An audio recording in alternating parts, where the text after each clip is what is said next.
Just an insane technique, right? Just so you know it, just so you have it under your belt. Because this, you know, going back and forth and you doing a trill, like from the 12th fret to the 14th fret on the G string.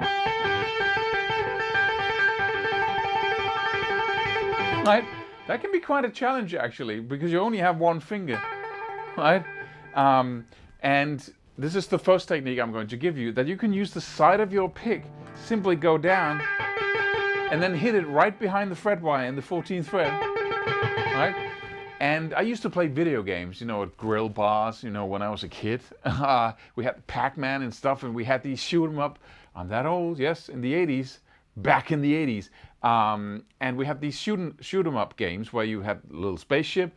And then back then it was normal that you could only shoot as fast in Galaga as you could hit the button, right? So one hit on the button and one bullet came out, right? So it was a huge win if you could press as fast as possible. So I developed kind of an ability to do a cramp, like you tense up in your right arm, everything you can, then it kind of shakes, and I could just adjust that shake to the bottom, just like that, right? And it gave me some problems with my elbow, so don't do that too much.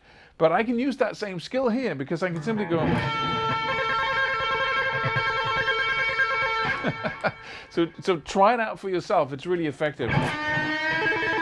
And also, you don't have to hammer on and pull off, like you can only reach like two, like this, right, when you're using your finger. But in this case, I can bend a note in the key of A, for instance. And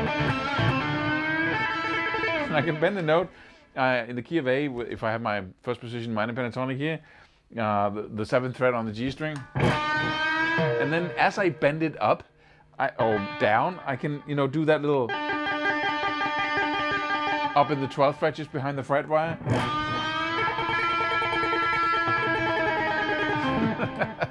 So that's fun. That's really fun. The second idea I have for you to make trills that are super fast is to use more than one finger. So instead, let's say we're in the key of E here again, right? But if I use my tapping finger,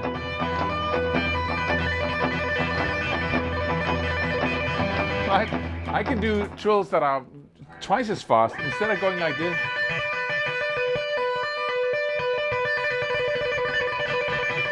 The only problem with that technique is that it's crammed, right? So I have to get the third finger away from the fretboard before I use my first finger. So I'm basically here, in this case, I have the 12th fret on the B string, and then I have my third finger, which is stronger than my fourth, and I'm tapping the note in the 15th fret on the B string, and then pulling off. And then I use my first finger here to tap in the same fret on the same string and pull off. So I tap like that, and then pull off down towards the floor, gently, right? So I do this.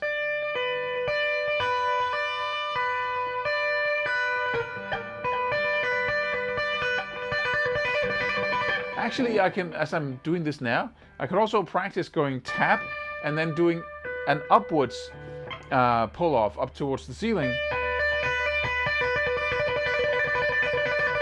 It's actually more effective, because then I'm not getting, if I do this down and then this down, then it's easier for the two fingers to get in the way of each other.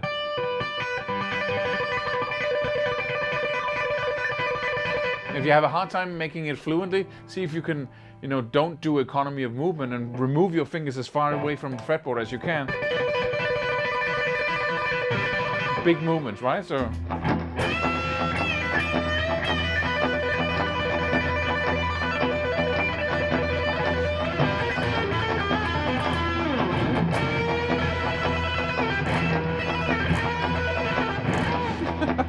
So, a lot of fun.